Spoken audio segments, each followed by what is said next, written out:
Romans 4:16. That it might be by grace to the end the promise might be sure to all the seed, not to that only which is of the law, but to that also which is of the faith of Abraham, who is father of us all.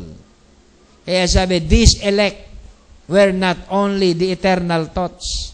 I think ang tinutukoy ay Jew, or 144,000. Hindi lang sila ang eternal thoughts.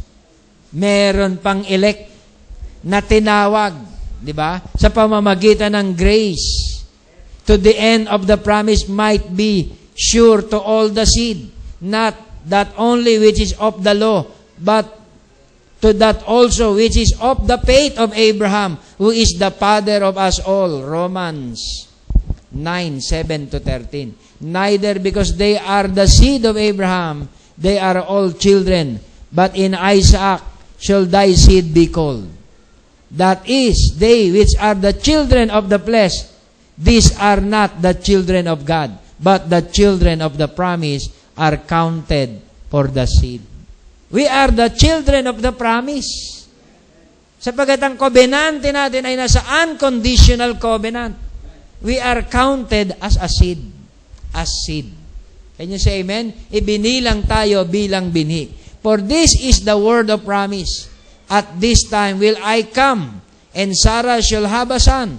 And not only this, but when Rebekah had also conceived by one, even by one father Isaac, for the children being not yet born, neither having done any good or evil, that the purpose of God according to election might stand, not of works, but of him that calleth. It was said unto her, the elder shall serve the younger, as is written, Jacob have I loved, but Esau have I hated. Not to Abraham and his seed where the promise made, he said not, and to seeds as many as of many, but as of one, and to thy seed, which is Christ. Galatians 3:29. And if ye be Christ, then are ye Abraham's seed, and heirs according to the promise, according to Romans 4:16. We find that God has given a sure promise to all of Abraham's seed. And Paul puts himself and all believers under the designation because he says, Abraham, who is the father of us all. Then he goes on to not only narrow down his definition, but rather to familiarize or finalize it, for it is Genesis 3 identified the seed, singular, with Jesus, and counted the seed children as children of promise, and promise as having to do with the election or the choosing of God. That is exactly what we have been saying. These who are of the royal seed are the elect of God, are the predestinated foreknown of God, and were in the mind of God and His thoughts. In very plain language, the true bride of Christ was in the mind of God eternally. Palagi, kailanman nandun ka lagi sa isip niya at hindi ka nawala sa isip niya. Hindi ka nabura sa isip niya. Can you say amen? Hallelujah, ikaw ay seed niya. Okay? At sabi rito, though not expressed until it came forth in the designated decreed season, as its member came forth, it became expressed and took its place in the body. As long, di ba, na ikaw ay nananatiling binhi at nananatiling nasa thought pa at hindi pa na-express sa katawan, ang kanyang perfect will ay hindi pa nagaganap. Can you say amen? Sapagkat ang will of God at ang will of the Father, lahat ng thought niya, lahat ng seed niya, ma-express sa body. Can you say amen? Mahayag sa katawan. Amen? And its member came forth, it became expressed, and took its place in the body. Thus, this bride is the literal spoken word seed bride. And though she is feminine in designation, she is also called the body of Christ. It is very apparent that she ought to be called that, for she was predestinated in Him, came from the same source, was eternal with Him, and is now manifesting God in many-membered body, whereas once God was manifested in one member, even our Lord Jesus Christ. Now, we are the literal spoken word seed bride. Sinawag na literal sapagkat tayo ay naging nahayag sa flesh. Ang thought ay na-express sa flesh. Amen? Kaya ka tinawag na literal spoken word seed bride. Yung message, yung thought niya, yung mystery niya para sa iyo ay naipamuhay mo.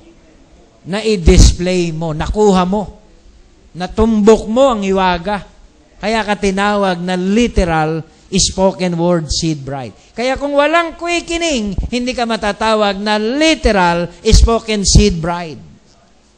You are not deeper from the servant. Diba? As long as you are a child, walang pagkakaiba sa servant. Kahit sabihin mo, seed ako eh. Seed ka, pero bakit ganyan ang gawa mo? Unexpressed pa kasi, sabi ni pastor eh. O, see? Wala pang fulfillment. Anong kaibahan mo sa denomination? Parehas lang. Anong kaibahan mo sa unbeliever? Parehas lang. Pero kapag ikaw child, naging son, ibig sabihin, nag-matured, na-express, hindi ka na parehas sa servant. At ang pagtitiwala ng Diyos sa iyo, above na kaysa sa servant. Ang servant, hindi mo naman pwedeng iwan sa kaha. O sige, bahala ka na dyan, ha? Diba? Kung ano man ang ano dyan, bahala ka na. Eh, paano kung yung servant mag-shopping? Diba? Limasin yung kaha. Yung child, ganun din. Ang child, pag may nagustuhan, bibilin eh. Diba? Isip bata eh. Diba? Oh, walang pagkakaiba sa servant. Pero kapag when I became a man, ayun, matured na yun. Diba? Nasa wasto na ang mga disposition niya. So, yun ang ibig sabihin ng expression ng spoken word seed bride. Kapag ikaw ay tinatawag na na-express na ipamuhay mo na ang lahat ng kalooban ng Diyos para sa iyo, maging ang church na ito dapat may goal. What is your goal? Diba? As a bride of Christ, as a member of this body, what is your goal? Wala lang. Umupo-upo lang.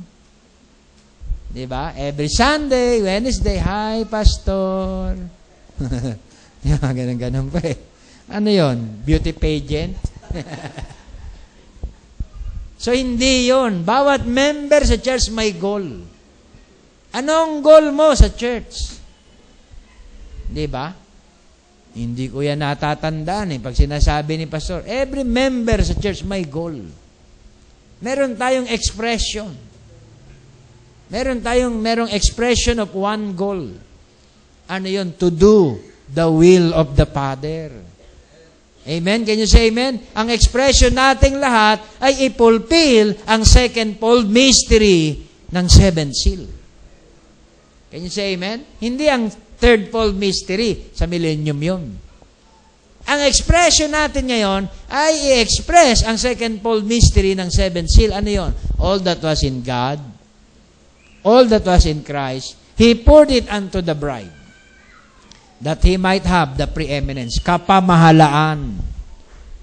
Ang church na ang Diyos ay may kapamahalaan, yun ay super church. Yun ay super race. Makapangyariang iglesia ron, sapagkat ang Diyos may kapamahalaan doon. Can you say amen? Tayo po may goal. Mag-pray tayo, mga kapatid.